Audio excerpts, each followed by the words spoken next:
Your Excellency the President of the Republic of Fiji, kemni na turambale ni nonda wanua na maramambale turanga ken marama thorabo ki kemni rongani ni sambul winak.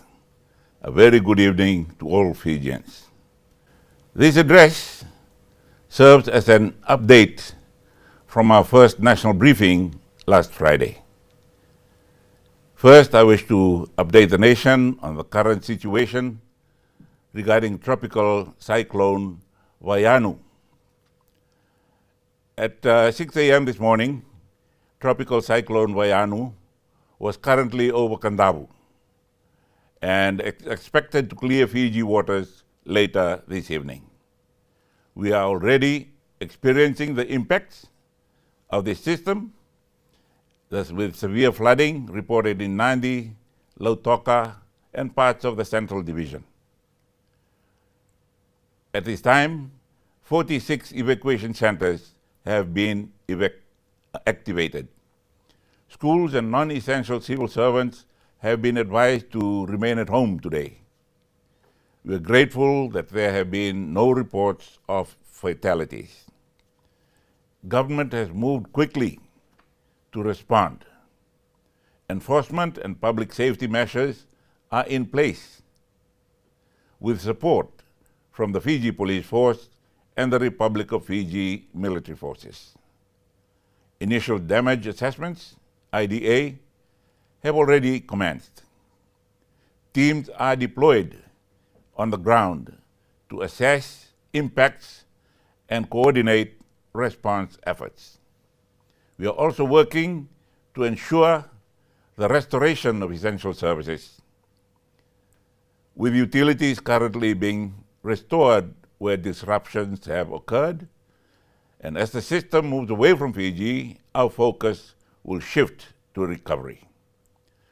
Sectoral rehabilitation will begin immediately, with the Ministry of Agriculture leading initial damage assessments in affected farming areas. Damage assessments are ongoing, and more detailed information will be provided as reports are consolidated. Schools are closed tomorrow in the Central Division and the Western Division, and also the Eastern Division, while the Northern Division schools will resume classes. Public health teams are on alert to contain any risks of waterborne diseases following the flooding. We also acknowledge the support of our humanitarian and donor partners who are on standby to assist if needed. The government has already ensured that $5 million is available through the NDMO contingency fund to support immediate response efforts, with further assistance to be determined once full assessments are completed within the next 48 hours. We also wish to clarify that while schools were closed for safety, USP operations remained open and examinations will continue as scheduled. Now I turn to our update since our first national briefing on Friday. At that time, we introduced the Fiji National Fuel Emergency Action Plan, Fiji National Fuel Emergency Action Plan, as outlined phase by phase and step by step, and every step that we would take to prepare our country. Today I confirm that Fiji remains in phase 1, that is preparedness and responsible use. This means that while the situation is serious, it is still under control. Fuel remains available. There is no immediate shortage. However, global developments require us to stay alert, act responsibly, and prepare for possible escalation. The situation in the Middle East has escalated significantly in the recent hours. We are closely monitoring developments following military action targeting key oil infrastructure and the continued closure of major global shipping routes, including the Strait of Hormuz. there are also emerging threats to other critical maritime corridors. These developments are not distant events. They directly affect global fuel supply chains, and therefore they affect us here in Fiji. At this time, 682 Fijians are in the Middle East, and we are deeply concerned about their safety. Government has allocated close to $2 million for their evacuation if necessary. Government is also actively engaging international partners to provide evacuation support. We assure all families that the safety and well-being of our people overseas remains our top priority. Fiji currently has about 50% of fuel supply, and shipments already secured will carry us to the end of May.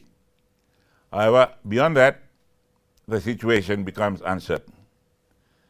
If global supply routes remain disrupted, we are already seeing pressures on global supply chains. If key shipping routes remain closed, supply into our region will tighten significantly. Within the next few weeks, I want to reassure the nation, fuel is still available. There is no immediate shortage.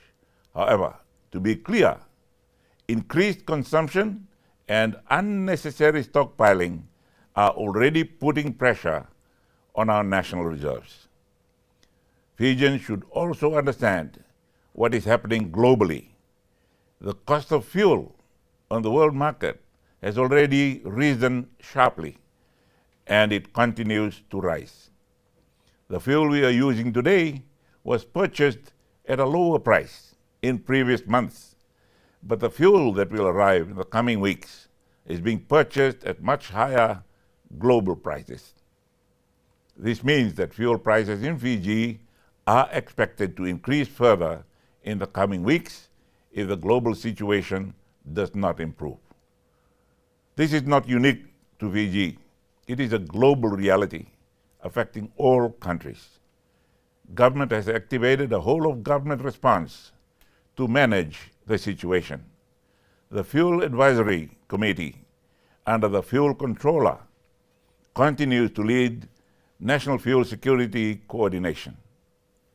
In parallel, I can confirm that Cabinet, together with the National Disaster Management Office, has activated humanitarian coordination support for the fuel crisis. This is to begin planning for, and responding to any potential humanitarian impacts arising from this situation. This coordination will operate through Fiji's existing cluster system, bringing together government agencies, civil society, and international partners in a whole-of-government and whole-of-society approach. In simple terms, the Fiji cluster system is a proven platform that we use in times of national crisis. It allows all partners, both here at home and from overseas, to work together under government leadership to prepare for, respond to, and recover from emergencies. This ensures that help is well coordinated, resources are used wisely, with no community left behind. At this stage, this remains a preparedness measure, not an emergency escalation. Fiji is actively working with international partners to secure our fuel supply and protect our national interests. We are engaged in discussions with the Australian authorities on fuel support and storage options. Regional coordination is also underway through the Pacific Islands Forum. We are also engaging partners in the Middle East and beyond to support both fuel security and the safety of our citizens abroad. This is a global issue, and Fiji is not facing it alone. We want to assure all Fijians that we are taking deliberate steps to protect our economy. We will prioritize our key income earning sectors, particularly tourism, to ensure that economic activities continue and livelihoods are sustained. At the same time, Fiji has maintained strong foreign exchange reserves sufficient for the next 12 to 18 months. This means there is no threat of currency devaluation, and our financial system remains stable. Tonight I announce the following immediate measures to support our people and protect our economy. Support for public transport. Government will provide direct relief to bus operators to ensure fares remain stable as we encourage greater use of public transport. This is the main mode of transport for most Fijians, and we will protect it. Electricity security measures. Government will subsidize direct diesel costs for Energy Fiji Limited to ensure stable and uninterrupted power supply across the country, keeping our homes, our businesses, and essential services running. Increased support for the vulnerable. Government will increase welfare assistance for our most vulnerable citizens, including additional support for those on social welfare and our elderly receiving pensions. Support for businesses and workers. Government will consider reducing FNPF contributions for both employers and employees, subject to parliamentary approval. This will help reduce costs for the businesses and put more money directly into the pockets of workers during this difficult period. Some of us had arranged with our bankers to give us a period where we only paid interest for our loans. This is another time like those, when we arrange with our bankers to be nice to us as we navigate this difficult economic period. And I encourage us to talk to our bankers, and I encourage them to help us at such a time as this. At a time like this, leadership must begin at the top. I announced that a 20% pay cut for all ministers and assistant ministers and members of parliament will be put forward, but it's subject to parliamentary approval. In addition, all overseas travel for ministers and assistant ministers is stopped with immediate effect. But this afternoon I had approved the travel overseas of 2 ministers who are going to be negotiating directly with our partners overseas on how they can help with the crisis that we are going through. My Minister for Foreign Affairs going to the Far East, looking for further support in our fuel supply and fuel storage, and also Minister for Welfare and a member of the IPU going to Turkey. I told her to be careful, that's very close to the flashpoint. But she needs to be there because they spend a lot of time talking about humanitarian assistance in times of trouble. And this is the time to be sharing. This is about sharing the burden and setting the example as we ask the nation to adjust and respond responsibly. Government has already begun tightening its own operations following our first national address. And the following measures are now in effect across governments. All new civil service positions are on hold. All job evaluations are suspended. All overseas travel is stopped for permanent secretaries and all civil servants. Government vehicles use has been restricted under the finance circular that was issued on the 2nd of April, including carpooling across ministries is now required. Walking to nearby meeting venues is encouraged. All travel must be planned in advance for better coordination. Government meetings and trainings are to be conducted virtually where possible. Use of government vehicles after hours require approvals from permanent secretaries or heads of departments. All authorized vehicles operating after hours must carry official passes and will be monitored very closely by police and LTA. Idle parking is strictly prohibited, and vehicles must be switched off when not in use. Private use of or deviations during official hours are strictly prohibited. Transporting civil servants to and from home during official hours is prohibited, unless approved overtime is in place. Garaging of government vehicles at home is prohibited unless approved by the Permanent Secretary, and overtime payments are suspended with time and lieu applied instead.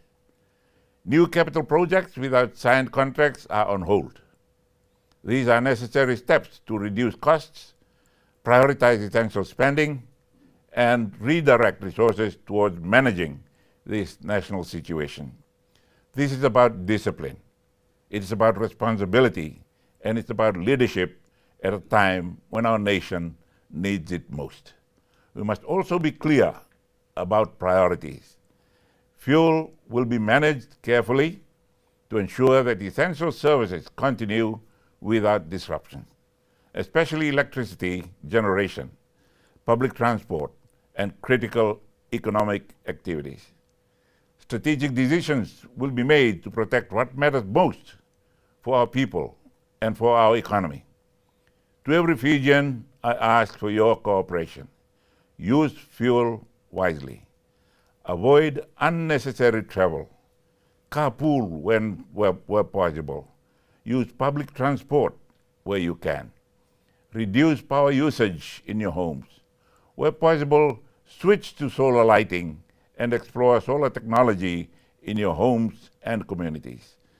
Small changes like using solar lights can reduce pressure on both fuel and electricity demands. Small actions by each of us will make a big difference, a big impact for the whole country. Government will provide regular updates through official channels. We are ensuring that there will be a single clear source of information so that the public can stay informed and avoid misinformation. I ask everyone to rely on official updates and act responsibly. Fiji has faced challenges before, and we have always overcome those by standing together.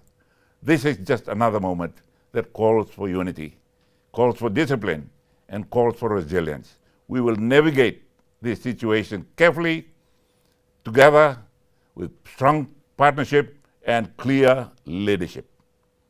I ask all Fijians to remain calm, look after one another, and trust in our systems.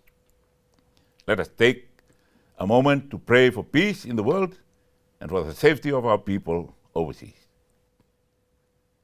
and for the continued strength of our nation. God bless Fiji. God bless you all.